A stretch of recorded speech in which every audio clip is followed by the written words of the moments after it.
Také můžeme říkat vědomí. Vědomí a pozorovatel je prakticky jedno. Všechny změny mysli jsou totiž pozorovány právě tímto vědomím. My se teda pokusíme toto vědomí poznat. My ho musíme poznat, přátelé. Vždyť je to naše pravé já. Existují, přátelé, v podstatě dvě cesty. Nemyslím jogi, těch je víc, ale dvě základní cesty, kterými se můžeme pokusit objevit to naše obrovské pravé soucno v nás. Je to cesta dlouhá a je to cesta krátká. No samozřejmě, kdybych se vás zeptal, kterou si budete volit, jistě řeknete tu krátkou. Ale jogín, začátečník, aby pokročil, musí zpravidla projít oběma cestami. Ta dlouhá cesta jeho ego zjemní, produchovní, tak aby nebylo tak silně egoistické, zištné, násilnické a tak dále, musí z tohoto ega udělat něco jemnějšího a teprve ta krátká cesta zrealizuje pravdu za tímto egoismem.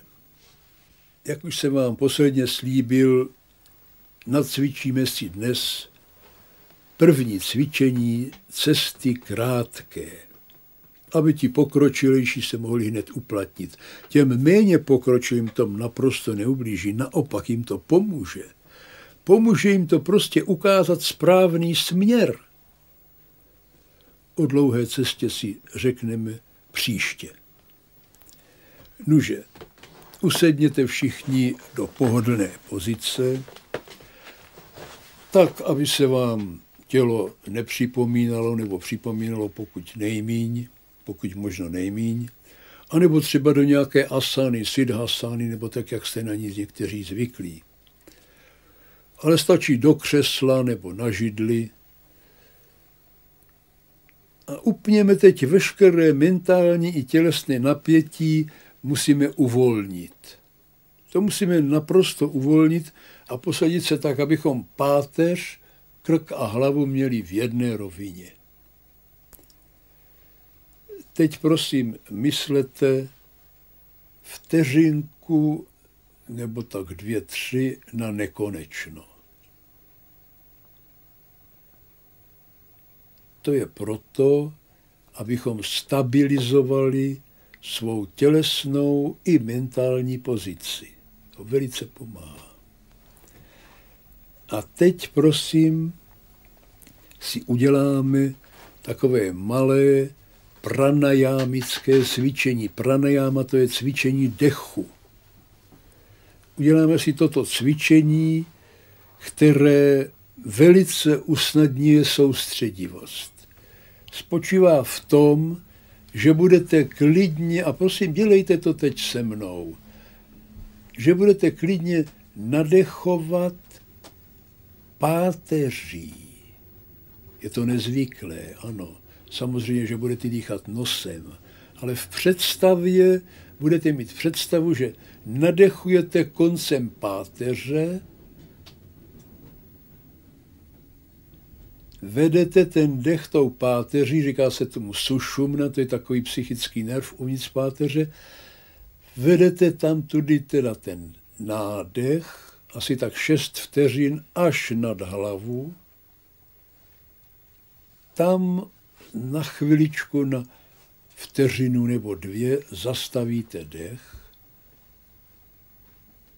a znovu se vracíte postupně tou sušumnou, tím středem páteře, až do jejího konce.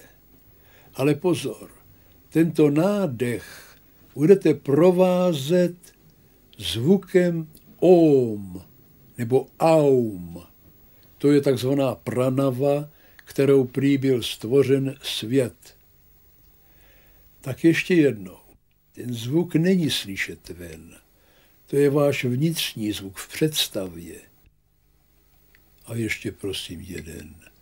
Důkladný nádech, ne násilný, klidný, ale středem páteře.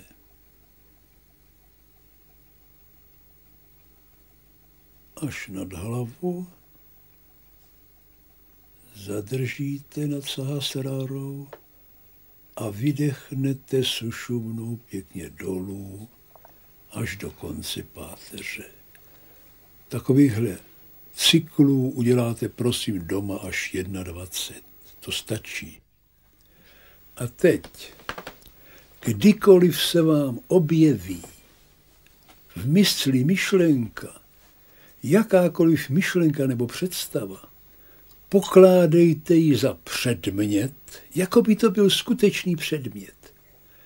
A postavte se k ní indiferentně, bez zájmu, jako by vás vůbec nezajímala, jako by k vám nepatřila, jako by byla za 20 cm skleněnou stěnou. Tato indiference je nesmírně důležitá. Už jsme si řekli, čemu nevěnujete pozornost, to pro vás neexistuje. Když budete indiferovat vaše myšlenky, nápady, obavy, záměry a tak dále, pochybnosti, oni odpadnou od vás a to, co zůstane, bude čisté, neposkvrněné jáství. To, co hledáme. To je celá yoga. Vidíte, jak je to ve skutečnosti jednoduché. O tomto vědomí, o tom čistém základu vašeho života, skutečnosti, musíte odevzdaně, prosím to zdůrazňuji, odevzdaně uvažovat jako o světle nebo o světku. Zaujměte k tomuto světlu a hlavně k vědomí a bytí láskyplný postoj. Láskyplný postoj. Nezapomeňte na to. Milujte to vaše soucno, to vaše království nebeské ve vás.